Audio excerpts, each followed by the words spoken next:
धर्मांतरण के बारे में मुद्दा तो है, लेकिन अगर जबरदस्ती करेंगे तो वो बिल्कुल ठीक नहीं है।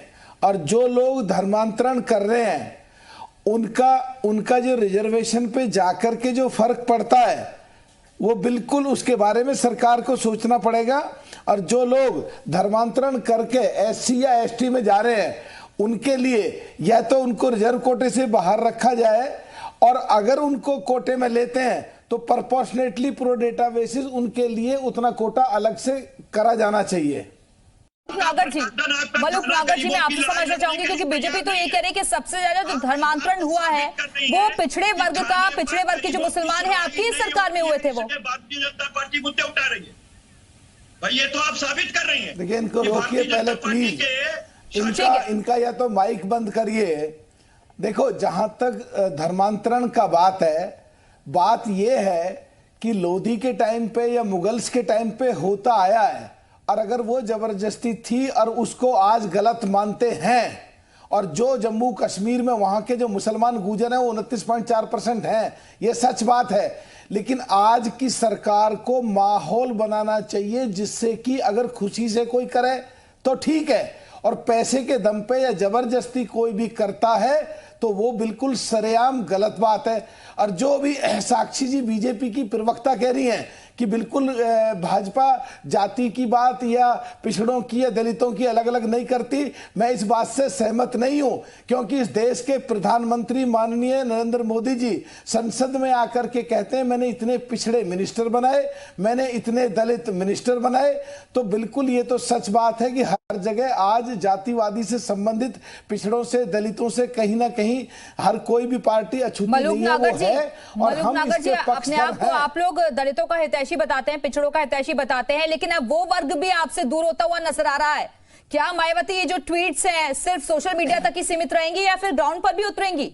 और पिछले चुनावों में जो नतीजे रहे हैं वो सबके सामने हैं। देखिए, इसमें आप अपनी कल्पना के अनुसार जो आपकी सोच बन रही है कुछ भी पूछ सकती हैं, आपको आजादी है। लेकिन जहां तक मेरी कल्पना नहीं है, देश की ये पब्लिक का फैसला सामने आता है। बोलने दो दिव्या जी बोलने दो ना प्लीज। देश की संसद में बीएसपी का सांसद मलूक नागर सामने बैठा है, जो हमेशा पार्लियामेंट में देश की में 2 नंबर या 1 नंबर या 3 नंबर पे मेरे 648 पार्टिसिपेशंस हो गए हैं, जो अभी 3 या 4 दिन पहले जो पार्लियामेंट का सेशन खत्म हुआ है।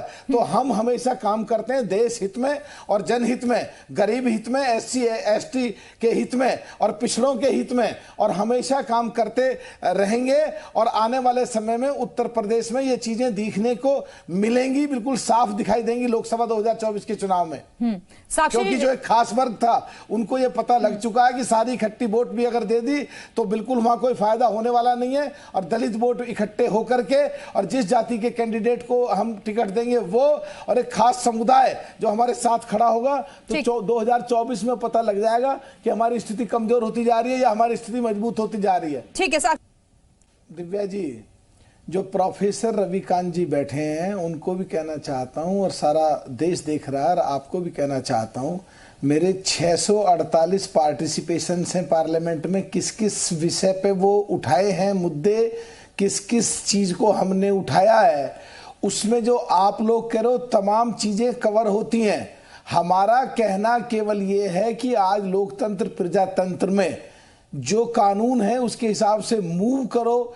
जबरदस्ती धर्मांतरण की तरफ ले जाओगे तो वो गलत है, और इसको इतना ज्यादा प्रचारित करना कि देश के हालात खराब हों, ये भी गलत है।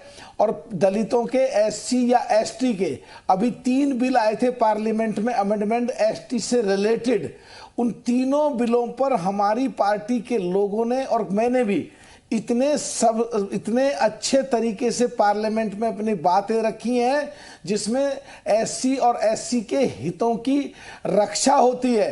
चाहे बेरोजगार का मुद्दा हो, चाहे भुखमरी का मुद्दा हो, चाहे कोरोना के बाद में किसानों की हालात के मुद्दे हो, चाहे किसानों के सामानों पर जीएसटी लगने का मुद्दा हो, चाहे एससी एसटी के रोजगारों का मुद्दा हो, और तो